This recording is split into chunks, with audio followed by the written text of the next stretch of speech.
여러분 안녕하십니까. 새롭게 하소서 김학중 목사입니다. 안녕하세요. 김정화입니다. 정화 씨, 요즘 현대인들의 최고의 화두 중에 하나가 건강이잖아요. 네, 정화 씨도 맞아요. 건강 미인이신데 네. 건강을 위해서 네 그리고 네, 너무 좀, 쉽게 받아들이시네요. 좀 찔렸어요. 제가 네 하면서. 아니 건강 미인이신데 건강을 위해서 특별히 뭐 신경 쓰는 거 있으세요?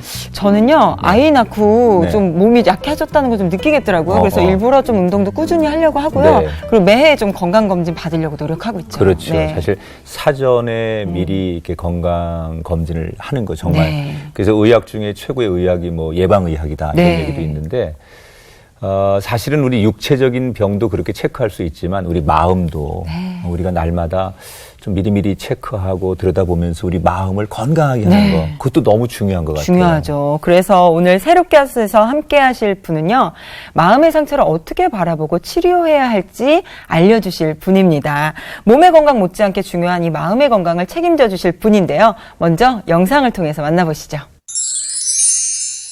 요즘 현대인들에게 다양한 이유들로 찾아오는 마음의 병 우울증.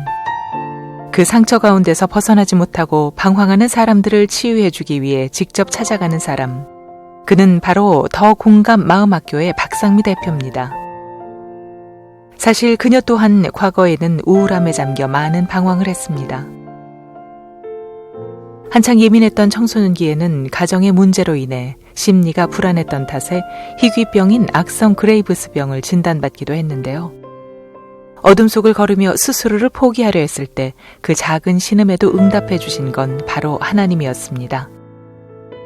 글이라는 도구를 통해 마음을 치유할 수 있도록 길을 열어주셨고, 현재는 소년원과 교도소에 있는 한 영혼을 기도하는 마음으로 섬기며 사역할 수 있는 기회를 주셨습니다.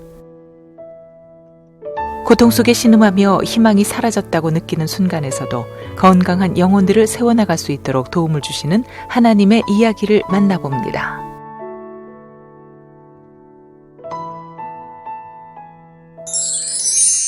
네, 이 자리에 정말 미인이 나오셨네요. 마음 치유 전문가 박상미 대표님 오셨습니다. 반갑습니다. 안녕하세요. 반갑습니다. 네. 아니, 지금 현재 더 공감 마음학교의 대표라고 저희가 소개를 해드렸는데, 구체적으로 어떤 학교인가요, 거기가? 저희 더 공감 마음학교는요, 전국에 있는 교도소 그리고 소년원 이런 곳에 찾아가서 마음을 치유하는 그런 자원봉사 무료 강의를 많이 하고 있는 그런 곳이고요. 네. 또 마음이 많이 힘든 일반인들이 찾아와서 상담을 받는 곳이기도 합니다. 그러면 현재 지속적으로 좀 방문하는 소년원과 교도소가 있는 건가요? 저희가 그 여주 소망교도소, 우리 아시아에서 유일한 민영 기독교 교도소죠. 그렇죠. 네. 예, 그래서 5년 전에 우연히 그 교도소에서 마음 치유에 관한 수업이 필요하다는 걸 알고 자원봉사 강의를 시작을 하게 됐고요. 거기는 참 많은 자원봉사자 선생님들이 오십니다. 그래서 함께 저희가 지속적인 수업을 하고 또 안양 여자 소년원이 있어요.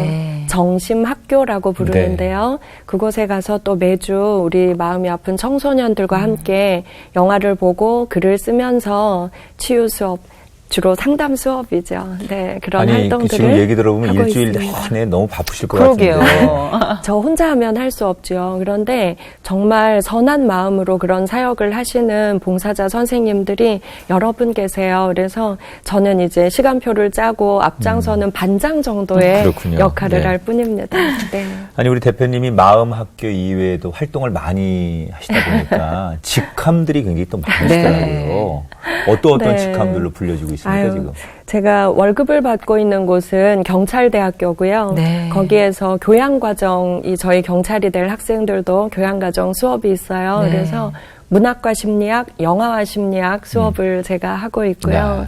그 외에 나머지 일들은 사실 여러 가지로 보이지만 결국 하나의 일이에요.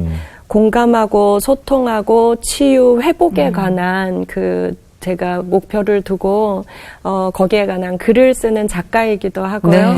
그리고 또 재소자들이나 연세가 높으신 분들 중에는 글을 모르시는 분들이 의외로 또 많이 있으시더라고요. 그래서 제가 또 다큐멘터리 영화 를 찍기도 하고 영화 제작자, 제작자이자 연출자. 감독이자 네. 그 분들과 마음치유 수업하는 과정을 다큐멘터리로 찍는 작업을 한 6편 정도 했어요. 그러고 이제 또 글을 잘 모르시는 분들, 또 마음이 너무 아픈 사람들은 강의도 귀에 안 들어오고 글을 쓰면서 치유하는 수업도 어려워요. 네. 그래서 영화를 함께 보면서 마음속에 울고 있는 어린아이들을 만나고 그런 수업들을 많이 하죠. 그리고 그래서, 또 방송도. 네, 방송도 제가 하는 이유는 저희 출소한 분들은 다시 만날 통로가 잘 없어요. 그런데 제가 가끔 방송에 나와서 얘기를 하게 되면 출소하신 분들하고도 또 연결이 되는 통로가 되고요. 그래서 네, 결국 제 목표는 하나입니다. 우리가 어떻게 하면 좀 더 공감하고 잘 소통하고 그걸 통해서 치유하고 회복할 수 있을지를 글로 쓰고 영화로 만들고 네. 강의하는 일을 하고 아까 제가 그랬잖아요. 진짜 있습니다. 일주일 내내 너무 아유, 바쁘신 분이라고. 그러니까요. 아니, 정말 많은 일들을 감당하고 네. 계신데 어떻게 이렇게 많은 일들을 하시게 되셨을지 저희가 하나하나 좀 풀어가도록 해보겠습니다. 먼저 소년원하고 교도소를 찾아다니면서 좀 상담 강의 또 아이들 만나고 있는데 특히 좀 어떻게 보면 예민한 시기인 그 소년원의 아이들 네. 마음 여는 게 사실 굉장히 쉽지 않을 것 같은데요. 네. 어떠신가요? 그렇죠. 제가 처음 간 게 4년 전이었던 것 같은데 처음 갔을 때 아이들이 굉장히 싫어했어요. 그 강당에 수백 명의 아이들이 모였는데 거기 계장님이 제 소개를 되게 멋지게 해주셨어요. 뭐 이분은 교수이기도 하고 작가이기도 하고 막 이랬더니 아이들이 재수없어라는 소리가 곳곳에서 들리더라고요. 그러면서 뭐 빨리 끝내, 재수없어, 그래 너 잘났다. 네, 그게 사실은 아이들 마음의 상처인 거죠. 자기들이 보기에 잘난 사람들이 와서 계속 훈계하고 가르치고 이런 것들이 너무 싫었겠죠. 근데 제가 그 아이들이랑 정말 친해질 수 있었던 그 역사가 일어난 것이 그날 너무 떨려서 제가 그 앞에 섰는데 아무것도 보이지 않더라고요. 그래서 제가 간절히 기도했어요. 하나님, 제 입을 통해서 저 아이들 마음문을 열게 해주시고 어떻게 하면 제 말을 통해서 저 아이들이 조금 더 위로받고 치유될 수 있을지 제 입을 써주세요 했는데 저의 가장 아팠던 청소년기의 이야기를 저도 최근까지도 많이 하지 못했어요. 저에게도 다 치유가 덜 됐던 것 같아요. 근데 그 이야기들이 그날 처음으로 정말 간증 같은 이야기들이 막 나오더라고요. 네. 근데 제가 얼마나 청소년기를 힘들고 가난하고 아프고 그렇게 보냈는지를 아이들한테 얘기하니까 아이들이 갑자기 같은 편의 눈으로 바라보면서 손들고 많은 질문을 하기 시작하더라고요. 뭔가 이제 자기들의 환경과 처지와 좀 비슷하다는 생각을 맞습니다. 알게 했겠죠? 네. 그래서 정말 마음이 아픈 사람들의 마음문을 열 수 있는 건 그 아픔을 먼저 겪어봤던 사람이 나도 그랬어. 너만 그렇지 않아. 난 널 이해할 수 있어라고 손을 잡을 때 그 문이 빨리 열리더라고요. 네. 그래서 굉장히 부끄러웠던 저의 청소년기 시절에 네. 숨기고 싶었던 과거가 지금은 저의 가장 큰 스펙이 된 것 같아요. 네, 그 얘기를 하면 많은 사람들이 공감을 그런 데서는 해주니까. 네. 어떠한 이야기들이 있으셨길래 아이들이 그렇게 공감을 했나요? 저는 초등학교 때까지는 저희 집이 굉장히 안정적이고 경제적으로도 큰 문제가 없었고 그래서 늘 공부 잘하고 반장하는 그런 네. 아이. 그래서 중학교 1학년 때까지는 아주 공부도 잘하고 선생님들한테 사랑받고 네. 그리고 경제적으로도 넉넉하니까 오만했어요. 여기까지 들었을 때는 싫어하는 애들이 그 이야기인데 네. 그래서 저보다 가난하고 공부 못하는 아이들하고 별로 놀지도 않는 그랬던 것 같아요. 네. 그런데 중학교 2학년 때 저희 아버지가 하는 사업이 갑자기 힘들어지면서 경제적으로 너무 힘든 집이 됐어요. 네. 그러니까 부모님이 밤마다 너무 많이 싸우셨고 그리고 밤마다 싸우는 부모님을 보면서 제가 불안에 떨면서 잠을 자지 못했어요. 매일 밤 울고 그리고 부모님은 2, 3시 되면 다 싸우고 주무시는데 저는 새벽까지 울면서 잠을 못 자고 그랬어요. 그러니까 성적도 엄청 떨어졌지만 건강이 너무너무 나빠졌죠. 그래서 마음의 병이 육체의 병이 된다는 걸 너무 어린 나이에 알게 되었던 것 같아요. 그럼 네. 그때가 중학교 시절 때 중학교 2학년 때였어요. 그래서 뭐 성적도 뭐 반 50명 중에 뭐 3, 40등까지 내려가게 되었고 그리고 그 몸도 너무 많이 아팠어요. 나중에 병원에 가서 뒤늦게 한 게 악성 그레이브스 병이다. 그래서 이게 정말 성인 여자들 마음고생을 많이 한 성인들에게 오는 병인데 이 아이는 유전도 아니고 어린아이가 이런 병에 걸린 게 이해가 안 된다. 근데 그때 의사 선생님이 이건 심각한 마음의 병이 육체의 병이 된 거라는 걸 저에게 말씀해 주셨어요. 아니 그러면 그렇게 사실은 어떻게 보면 질풍노도의 시기잖아요. 그때는. 네. 근데 심리적으로 너무 위축되다 보니 주변에 어떻게 손을 내밀지도 못했을 테고 교회라는 곳을 찾기도 어렵지 않았을까 그 어린 마음에. 그런데 어떤 저는 저 혼자 6살 때부터 교회에 나갔어요. 저희 집 뒤에 교회가 있었는데 거기서 들려오는 찬송 소리가 너무 좋더라고요. 그래서 여름 성경학교에 우연히 갔다가 그때부터 교회에는 한 번도 빠지지 않고 매주 열심히 나갔어요. 그래서 저는 정말 어릴 때 아이들이 매주 교회에 가서 신앙생활을 하는 게 얼마나 소중한지를 제가 느낀 게 그런 질풍노도의 시기를 보내면서도 제가 매주 교회에 가는 건 빠지지 않았었어요. 정말 다행이네요. 그러네요. 네. 근데 제가 교회에 나가지 않았다면 정말 그때 이미 뭐 자살 시도를 하거나 정말 힘든 과정을 겪지 않았을까 그러게요. 생각을 하죠. 그럼 조금 전에 말씀한 대로 그렇게 이제 마음의 어떤 뭐 스트레스, 부담감 이런 거로 인해서 점점점 황폐해지다가 결국 육체적 병이 왔잖아요. 그게 중학교 2학년인데. 그러다 보면 고등학교도 가야 되고 뭐 그러는데 당연히 아까 말한 대로 공부도 잘 안 되고 그랬다면 인생에 대한 꿈도 없어지고 여러 가지 너무 어려운 일들이 동시에 많이 왔을 텐데 그럼 그 병 이후의 삶은 어땠어요? 그때 너무 괴로운 마음에 정말 죽고 싶다라는 생각이 너무 많이 들었었어요. 어린 나이에 어린 나이인데도. 근데 제가 마음이 너무 힘들어지다 보니까 주변에 그런 아이들하고 친구가 됐어요. 학교에서 문제아라고 불리는 그런 아이들을 만나서 제가 친구가 되기 시작했는데 정말 공부 못하고 방황하고 이런 아이들의 공통점이 다 부모님들의 깊은 사랑을 받지 못하고 경제적으로도 어려움이 있고 마음이 아파서 인생에 그런 사고들이 나고 있다는 걸 그때 알게 되었어요. 근데 그때 제가 저의 또 하나의 달란트를 발견한 게 제가 그 아이들을 전도하고 있더라고요. 나도 힘든데. 얘들아, 나도 너무 정말 너네처럼 힘들고 집에 들어가기 싫고 그런데 교회 가니까 교회에 있는 그동안만 너무 마음이 편하더라. 너네도 같이 가볼래? 근데 그 아이들이 공통점이 되게 정이 많고 착한 아이들이 그렇게 일탈도 많이 하더라고요. 그래서 그 당시에 전도를 많이 했어요. 그래서 같이 교회 가서 울면서 뭐 찬양을 부르기도 하고 지금도 그 친구들이 신앙생활 열심히 하고. 그때 많이 불렀던 찬양 생각나는 게 있어요? 목사님 있어요. 제가 정말 너무 힘든 날 막 교회에 가서 막 하나님을 막 욕하면서 울면서 막 기도도 아니고 정말 막 저의 모든 하소연을 쏟아낸 날이 있었어요. 그런데 제가 알고 있었던 찬양인데 그날 갑자기 제 입에서 그 찬양이 나오더라고요. 주님이 낮은 자를 통하여 어디에 쓰시려고 이렇게 초라한 모습으로 만들어 놓으셨나요? 이 찬송이 저도 모르게 울면서 막 욕하면서 그러고 있을 때 이 찬송이 저한테서 나오더라고요. 그래서 그날부터 이게 저에게 물음표가 됐던 것 같아요. 이 낮은 자를 통하여 어디에 쓰실 때가 있나 보다.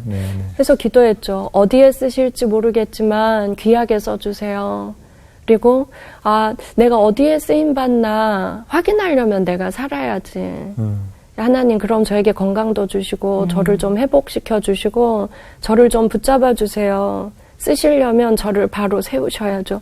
이런 기도가 저에게서 나오더라고요. 그래서 얼마 전에 제가 소년원 가서 아이들한테 제 일기장을 보여줬는데 16살 가장 죽고 싶었던 날 제 일기에 이 내용들을 쓰고 하나님이 어디엔가 쓰실 때 있다고 하셨으니까 제가 이거 잘 극복하고 어른이 되면 간증하는 삶을 살게 해주세요. 16살 일기에 썼더라고요. 네. 그래서 제가 저희 소년원 아이들한테 보여줬더니 아이들이 저도 그렇게 할래요. 그렇군요. 진짜. 그러면은 그렇게 그런 질풍노도의 시기 또 아픔의 시기 이걸 견디면서 어때 고등학교 진학은 잘 했어요? 아유, 못했죠. 못했어요, 결국은. 네, 제가 이 고백을 소년원 아이들한테 그때 처음 했다는 고백이 그날 이 얘기가 나왔던 거였어요. 저는 제가 막연하게 나는 교수가 되고 작가가 되고 싶어 생각을 했었는데 성적이 너무 나쁘니까 제가 전교 3등에서 뭐 전교 400등까지 떨어진 상태였어요. 인문계 고등학교를 갈 수 없다고 하시더라고요. 근데 그래도 내가 작가 되고 교수 되려면 인문계 가면 좋겠는데 그래서 담임 선생님한테 아주 고집을 부려서 원서를 쓰긴 했지만 당연히 떨어졌어요. 그러고 나니까 그 당시엔 고등학교 재수하는 아이들이 뭐 정말 드물잖아요. 많진 않죠. 네. 그래서 그 1년 고등학교 재수하기로 결정을 하고 너무 힘들었었어요. 교회에서도 차별을 많이 받았었어요.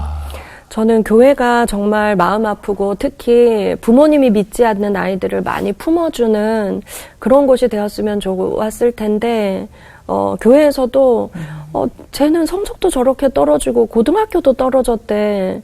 교인들도 저를 보는 눈들이 좋지 않았어요.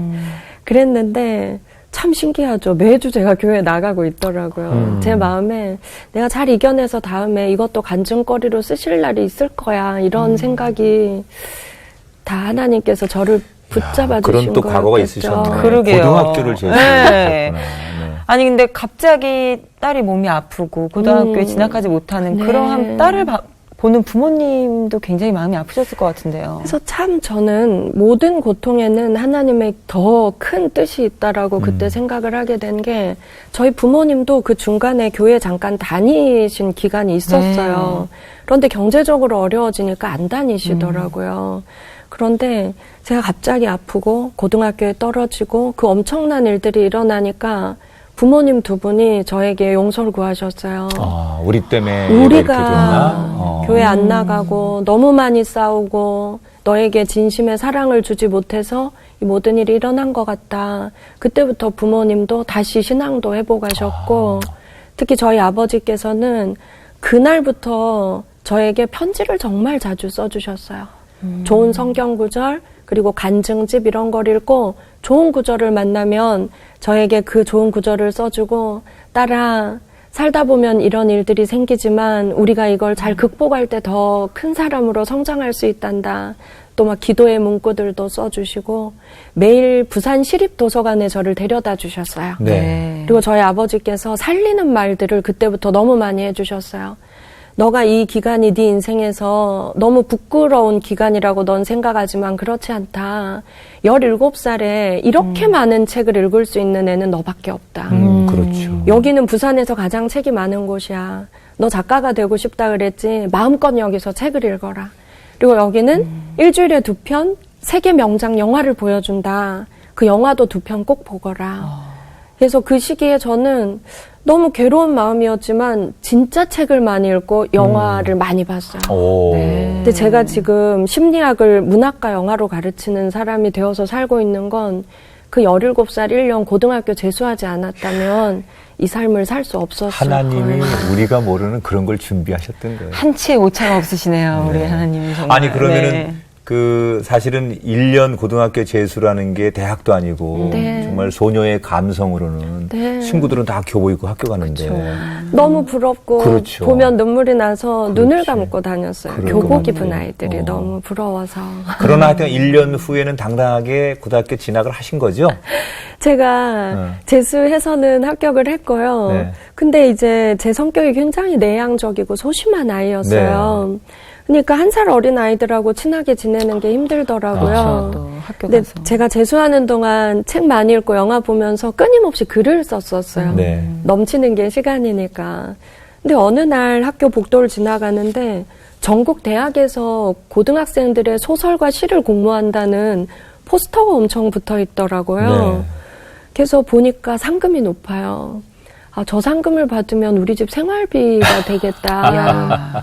그래서 제가 써놓았던 글들을 열심히 응모하기 시작했는데 보내면 다 당선이 되는 거예요. 이제 빛을 발하기 시작하는군요, 드디어. 청소년기의 고통을 너무나 문학 작품으로 잘 승화했다. 그리고 상상력이 풍부하다. 이런 독특한 소재. 근데 다 제가 겪은 이야기만 썼거든요. 그랬군요. 마음 아픈 저의 이야기와 저의 어려운 친구들의 이야기. 그런데 독특한 상상력이다라고 하면서 상을 많이 주더라고요. 네. 그러면 이제 정말 그 상금을 받아서 가정의 생활에 보탬도 되고. 제가 소설 1등상을 한번 받으면 그 당시에 돈으로 적은 곳은 30만 원, 많은 곳은 50만 원을 줬어요. 지금으로 따지면 수백만 원의 가치일 것 같아요. 네. 그래서 저희 어머니가 네가 한번 상 받아오면 우리 한 달 생활비가 되었다. 네. 야. 아니, 그 또 학교에서는 선생님이나 친구들이 얼마나 또 그러게요. 대단하다고 부러워하겠어요. 너무 많은 사랑을 네. 받았어요. 그래서 자신감도 생기고 다시 성적도 오르고 그래서 서울로 대학을 오게 되는 그런 과정이 되었죠. 저에게 그 고등학교를 재수했던 1년의 고통이 없었다면 저의 이후의 삶은 다 없었을 것 같아요. 정말. 아니, 어떻게 청소년 시절의 그런 시련을 통해서 어떻게 보면 삶과 신앙이 굉장히 단단해졌어요. 더 거듭날 수 있게. 근데 살다 보면은 우리가 이 신앙 어릴 때 그 마음들을 쭉 갖고 이어가면 좋은데 꼭 위기들이 하나씩 찾아와요. 뭘 아는 분처럼 얘기하시네요. 그렇게 저도 있었죠. 어떠셨나요? 그럼 위기가 살면서 또 있으셨나요? 그리고 대학을 서울로 왔는데 서울 생활이 너무 힘들더라고요. 네. 그리고 경제적으로 너무 힘들어서 뭐 MT나 뭐 이런 학과에서 가는 여행도 저는 거의 못 갔던 것 같아요. 부산이 고향이세요? 네. 멀리 왔네, 부산에서 그러니까요. 서울까지. 멀리 오셨지. 그랬는데 대학교 4학년 때 저에게 가장 그 사랑과 믿음을 주셨던 저희 아버지가 갑자기 암투병을 하고 돌아가셨어요. 네. 그러면서 저한테 너무나 큰 신앙의 위기가 오더라고요. 하나님, 왜 또 저에게서 이렇게 가장 소중한 저희 아버지까지 또 뺏어가십니까? 그때는 막 이런 마음이 들고 모든 감사의 마음을 마귀가 뺏어가는구나 라는 느낌이 들 정도로 경제적으로 고통을 겪는 사람들이 심각한 우울증에 빠지고 신앙의 위기가 오는 걸 또 굉장히 크게 이해하게 되었어요. 네네. 특히 가족의 또 그 투병 생활, 또 가족의 죽음 이런 과정을 통해서 또 우리가 신앙을 위기를 겪을 수도 있겠구나. 그때 느끼게 되었죠. 그럼 그때 상태가 아주 그 우울증의 상태가 심각하셨나요? 우울증이 너무너무 심하게 깊어져서 지금 생각하면 진짜 병원의 도움 또는 제가 목사님이나 이런 분들한테 매달렸었어야 돼요. 그런데 우울증이 심해지면 혼자 숨게 되거든요. 대개는 그렇죠. 그러니까 제가 그 당시에 한 6개월 정도 교회도 나가지 않고 정말 방 안에서만 숨어있는 저를 발견했어요. 그리고 어느 날 너무너무 그 우울증이 심해졌을 때 그 우울증이 심해지면 가장 위험한 게 뭐냐면 주위에 손을 뻗을 수가 없고 내일을 예측하는 힘이 없어져요. 네. 그래서 망원경으로 내일을 바라봐야 되는데 눈앞에 빨대가 꽂히는 것과 똑같아요. 그리고 내가 신앙으로 극복해야지 이런 생각조차 그땐 들지 않더라고요. 그래서 수면제를 많이 먹고 잠들었던 기억만 있어요. 그런데 제가 어느 순간에 눈을 딱 떴는데 제 눈앞에 천장이 있더라고요. 그래서 옆을 봤더니 제가 공중에 붕 떠 있는 저를 발견했어요. 그래서 아래를 보니까 이렇게 막 입에서 피가 나와 있고 죽어 있는 저의 모습이 보였어요. 네. 그래서 그 순간에 제가 소리를 지르려고 해도 아무 말이 나오지 않더라고요. 근데 제가 마음속으로 간절히 외쳤던 게 하나님 살려주세요 였어요. 네. 하나님 살려주세요. 잘못했습니다. 저를 살려주시면 제가 오늘부터 새로운 삶을 살겠습니다. 저를 살려주세요가 제 마음속에서 너무 간절히 그 기도가 나오더라고요. 네. 근데 그 순간 제가 쑥 하고 제 몸속으로 들어갔어요. 근데 제 몸의 모든 피부가 정말 타들어가는 뜨거움을 그때 느꼈어요. 그리고 제 속에서 너무나 많은 눈물이 나오더라고요. 그래서 그때 제가 울면서 기도하면서 약속했던 게 있죠. 저에게 새로운 생명을 주셨으니까 이 생명을 결코 헛되이 쓰지 않겠습니다. 근데 그때 저에게 또 그 찬송이 나왔어요. 주님이 낮은 자를 통하여 어디에 쓰시려고 이렇게 초라한 모습으로 만들어 놓으셨나요? 근데 그날 저에게 답이 왔어요. 아, 이렇게 쓰시려고. 정말 마음 아픈 청소년들, 그리고 정말 가난한 사람들, 너무 힘들어서 교회에 가서 매달리지도 못하고 혼자 자살을 시도하는 사람들. 아, 이 사람들한테 내가 가서 손 잡을 수 있겠구나. 나와 같은 마음과 이런 고통 속에 있는 사람들. 다 가진 사람이 나 너 이해할 수 있어 그러면 사람들이 위로받지도 못하고 더 거부하는 마음이 들잖아요. 정말 좀 신비로운 본인만 경험할 수 있는 특별한 체험을 하셨잖아요. 그리고 하나님 앞에 부르짖어서 약속했잖아요. 나한테 하나님 위해 살게요. 그리고 정말 그렇게 내 삶을 그 이후에 약속대로 잘 실천하고 잘 살아가셨는지. 아유. 그리고 20대는 저희 집안이 아버지 돌아가시고 또 너무 힘들었고, 저 또한, 이 경제적인 어려움에서 좀 벗어나고 싶다는 마음이 있었어요. 그래서, 그땐 세 가지를 다 잘 병행을 합니다. 그래서 신앙생활 회복하고, 그리고 끊임없이 자원봉사는 계속 했어요. 그러면서 이제 열심히 돈을 벌었죠. 네. 내가 경제적으로 안정이 되어야 봉사도 또 물질적 나눔도 하고 싶다는 생각이 들었어요. 그래서, 30대 중반까지는 학원 강사를 열심히 했어요. 네. 그러면서 제가 공부도 쉬지 않고, 석사를 2번을 하고, 이제 학원 강사 하면서 자원봉사하고 이러면서 교회에 있는 아이들 중에 경제적으로 어려운 아이들, 보내주십사 목사님들께 부탁해서 그 아이들 무료 교육하는 일들을 꾸준히 하기도 했죠. 그런데 이제 너무 어느 날 보니까 제가 너무 제 기준에서 부자가 되어 있더라고요. 네.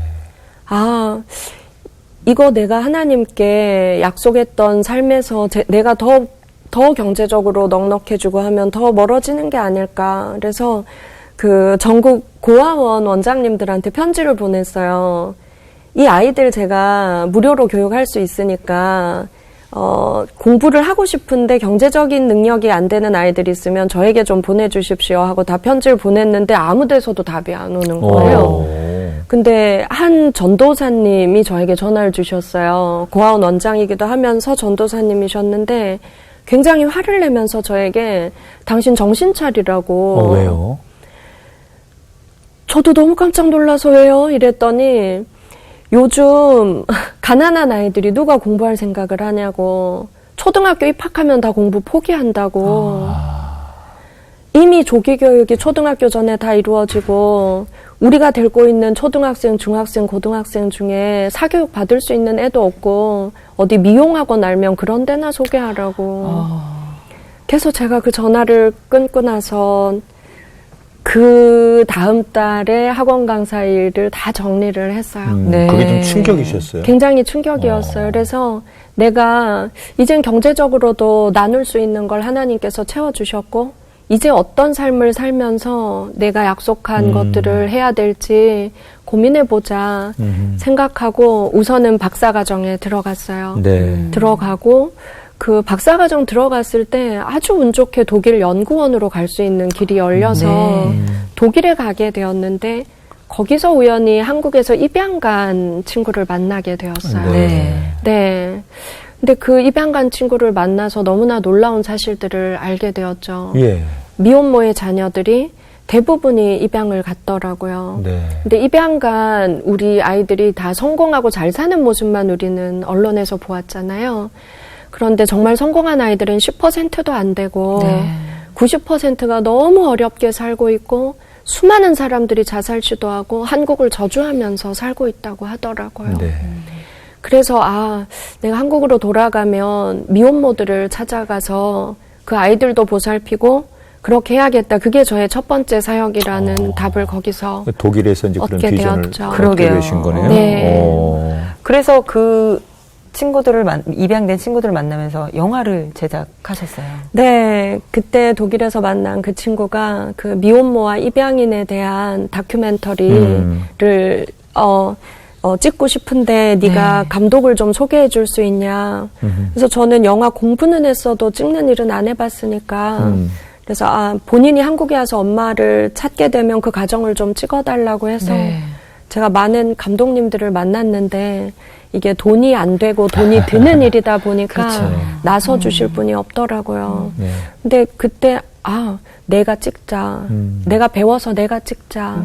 그래서 우리 입양인들과 미혼모들과 함께 그 우리의 치유의 과정을 같이 생활하면서 같이 활동하는 이야기들을 마더 마이 마더라는 장편 다큐멘터리를 같이 찍게 되었죠. 네. 아니, 소년원 방문하실 때 간식 같은 것들 이렇게 싸가신다고 들었어요. 근데 그런 것들, 그렇게 사용되는 그런 비용들은 어떻게 충당을 좀 하시나요? 저희가, 비용이, 생각보다는 또 많이 들죠. 재소자, 또 이제 저희 부산 경남 지역에는 회복센터라고 그런 소년원에 갔다 왔거나 가기 직전에 아이들이 모여 사는 1호 처분 받은 아이들이 있어요. 또 그 아이들을 위해서도 또 써야 될 부분들도 있고 그런데 너무나 감사하게도 하나님께서 알아서 다 채워주십니다.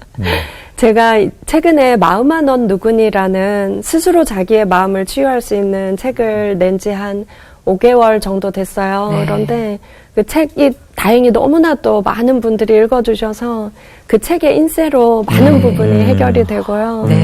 또 이런 공감, 소통, 치유, 회복 이런 수업들을 기업에서도 또 많이 불러주세요. 그럼 거기서는 또 차고 넘치게 돈을 주시죠. 그러면 그런 돈으로 또 여기 가서 나눌 수 있도록 다 채워주십니다. 오늘 또 방송이 그런데 도움이 많이 되셨으면 좋겠네요. 그러게요. 우리가 이제 일반인들 가운데 우리 주변의 교인들이나 또는 우리 친구들이나 동료들 가운데 요즘 이렇게 우울증을 겪거나 마음의 상처나 분노 때문에 자신을 통제 못하는 분들을 많이 만나게 돼요. 맞습니다. 근데 분명히 그렇게 느껴지는데 옆에서 너 좀 우울하구나, 뭐 내지는 너 마음에 상처가 많아서 분노가 있구나, 이렇게 우리가 충고를 해주거나 얘기를 할 수가 없는 게 그렇게 얘기해서 이 사람이 나를 어떻게 받아들일까. 그렇죠. 그래서 그 주제를 못 꺼내는 거죠. 분명히 상황은 아는데 말로 그걸 표현 못할 때가 참 많아요. 그런데 이제 시간 지나다 보면 그런 사람들이 결국 더 잘못되거나 극단적인 선택을 했을 때 후회가 되는 거죠. 맞아요. 그때 내가 용기를 내서 좀 뭐 교회로 이끌든지 또 전문가를 소개해 주든지 아니면 위로가 돼주든지 대화를 좀 했어야 되는데 이런 후회하잖아요.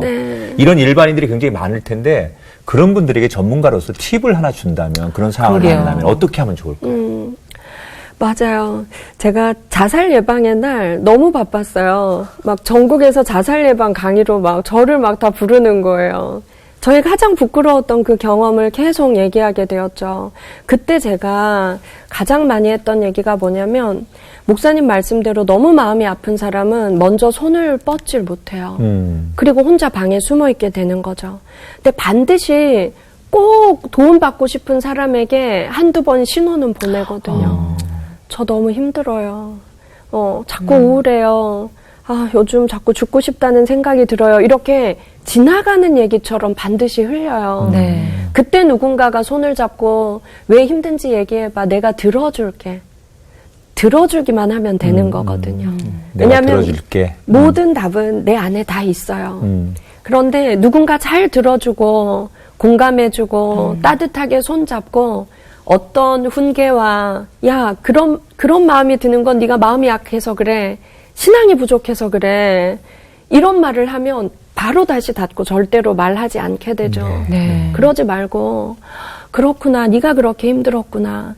제일 좋은 상담의 말은 그랬구나라고 저는 생각을 해요. 그랬구나. 그래서 네가 힘들었구나. 그래서 죽고 싶다는 생각도 들었구나. 이렇게 서술어만 따라해주면 전 된다고 생각해요. 그리고 정말 따뜻하게 손을 잡고 체온으로 위로해줄 때 어떤 말의 위로보다 더 강력한 위로를 얻거든요. 그쵸. 그때 저는 마음에 많은 치유가 일어난다고 생각해요. 그래서 저는 제가 예전에 청소년기에 또 대학교 4학년 때 그때 제가 교회에 이런 게 있으면 참 좋겠다라고 느꼈던 것 중에 하나가 뭐였냐면 진짜 마음이 아픈 사람들 중에는 경제적 여력이 안 돼서 상담을 못 받는 사람도 있고 또 용기가 안 나서 목사님 저 상담해 주세요. 전도사님 제 얘기 들어주세요. 하지 못하는 사람이 너무나 많거든요. 그래서 이렇게 교회에 이런 상담 원하는 분들은 누구나 힘든 분 있으면 쪽지를 넣어주세요. 이런 통이 있으면 좋겠다. 그럼 비밀리에 내가 쪽지를 넣으면 교회에서 상담을 해줄 수 있는 누군가가 비밀리에 저에게 손을 뻗어주면 좋겠다. 그렇죠. 그러면 가서 엉엉 울면서 왜 저는 하나님 믿는데도 이렇게 힘들까요? 하나님 믿는데도 이렇게 우울하다는 게 너무 창피해요. 하지만 저는 도움을 받고 싶어요. 얘기해 볼 수 있을 텐데. 그래서 저는 그런 것들이 교회가 사실 가장 좋은 상담 센터가 되어야 된다고 생각을 해요. 그래서 이게 사실 세상에서 내가 만약에 하나님을 믿지 않는다면 나 우울해요 이래도 이걸 얘기할 수 있을 것 같은데 내가 신앙이 있고 하나님을 믿는데 내가 힘들고 이러면 왠지 신앙으로 모든 걸 이겨내야 될 것 같은데 기도 안 해서 그래. 없는 것 같고 더 자책이 들 때가 있거든요. 그럼 그럴 때는 정말 그런 방법들이 있으면 정말 좋을 것 같네요. 너무 좋죠. 좀 피난처가 필요하죠. 그렇죠. 교회에서 교회의 궁극적인 목적이 누구든지 들어오면 그늘이 되어주고 기댈 어깨가 되어주고 또 이야기할 때 들어줄 수 있는 곳이 돼야 되니까 오늘 뭐 교회 관계 되시는 분들 또 교회 뭐 열심히 출석하시는 분들이 잘 새겨 들으면 앞으로 우리 교회가 어떤 사역들을 해야 될까에 대한 미래의 사역의 대안도 되지 않을까 생각이 듭니다. 아니 지금까지도 정말 많은 일을 해오시면서 열심히 달려오셨어요. 근데 또 앞으로 얼마나 많은 분들을 만나시게 되실지 또 어떠한 많은 치료의 열매들이 일어날지 참 기대가 되는데 앞으로의 계획과 기도 제목 나눠주시면 저희 함께 기도하겠습니다. 네, 저도 앞으로 하나님께서 저를 어떻게 쓰실지 늘 기대하는 마음으로 기도를 합니다. 저희 더 공감 마음학교에는 5명의 선생님이 함께하고 계세요. 그래서 그분들의 사역이 아니면 저도 함께하기가 어려워요. 그래서 함께 이런 자원봉사 하시는 분들을 위해서 또 많이 기도해 주시고 더 참여하고 싶은 분들이 또 연락을 많이 주셨으면 좋겠다는 생각이 들고요. 저는 앞으로도 마음 아픈 분들을 찾아가서 만나고 또 그분들과 함께 다큐멘터리 영화도 찍고 이런 일들을 계속 또 하고 싶습니다.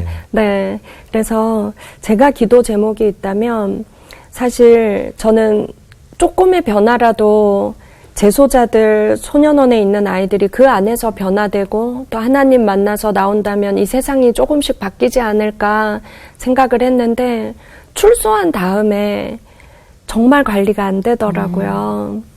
그래서 저는 그 법무부 안에 저희 보람이 방송이라고 있어요. 전국 재소자 6만 명이 보는 방송인데 그 방송을 통해서 이제 또 재소자들 계속 만나왔거든요. 그래서 출소하신 분들이 또 이 방송 많이 보고 계실 것 같아요.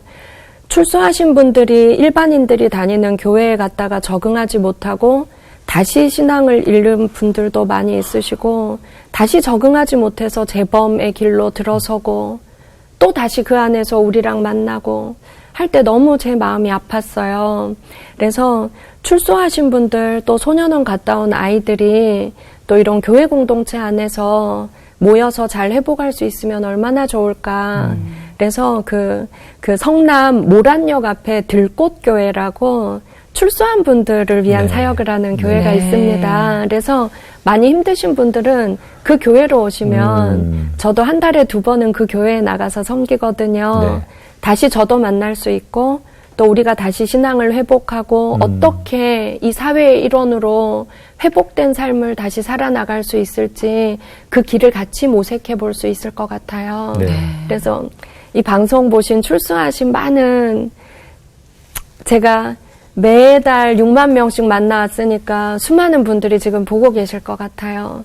그분들께 우리 다시 힘을 내고 다시 또 신앙을 회복하고 그러자는 말씀 오늘 이 방송 통해서 꼭 드리고 싶습니다. 뭐 비전과 함께 기도 제목 또 당부의 말씀까지 주셨으니까 잘 전달이 됐을 거라고 생각합니다. 이게 사실 우리가 원치 않는 고난을 만났을 때 대부분 포기하고 이 끝이구나 더는 일어설 수 없겠구나라고 포기하는 경우가 굉장히 많은데 아까 해주셨던 말씀 중에 고난을 주실 때는 그 뒤에 더 큰 계획이 있으시다는 걸 우리가 꼭 기억하고 정말 붙잡고 나아가는 우리가 됐으면 좋겠어요. 마지막으로 한마디만 더 하면 저는 그 재소자들과 소년원 아이들한테 항상 해주는 얘기가 있어요. 하나님의 시계와 우리의 시계가 다르다. 네. 내가 원하는 시간표대로 하나님이 해주셨다면 아마 나는 고등학교 재수하지도 않았을 테고 또 그 자살 시도의 경험도 하지 않았을 테고 그렇다면 오늘의 나는 없다. 그런데 하나님은 언제 우리를 크게 쓰실지 그 계획의 시간표가 다르시더라. 이 얘기를 해주면 많은 분들이 또 희망을 얻으시더라고요. 네. 그래서 고난이 닥칠 때마다 나를 어디에 더 크게 쓰시려고 하나님 시간표를 기다리는 마음으로 제가 이 고난을 이길 힘을 달라고 기도하면 이길 힘이 반드시 생기리라 그렇습니다. 믿습니다. 많은 사람들이 뭐 희망이 점점 사라져가는 시대다 이렇게 말하지만 여전히 또 이 땅 한 모퉁이에는 어려움과 고난을 딛고 일어서는 희망을 써가는 창조적인 사람들이 있습니다. 맞습니다. 지금 이 방송을 보시고 또 마음의 공감과 새로운 결심을 하신 당신이야말로 또 이 땅의 창조와 희망을 써가는 또 한 분의 주인공이라는 생각을 하면서 당신을 응원해 드립니다. 오늘 너무나 공감되고 우리에게 도움이 되는 또 마음이 차분해지면서 평안을 주셨던 대화 시간 너무 감사합니다. 늘 행복하시고 아름다운 사역 감당하시길 응원하겠습니다. 고맙습니다. 고맙습니다. 감사합니다.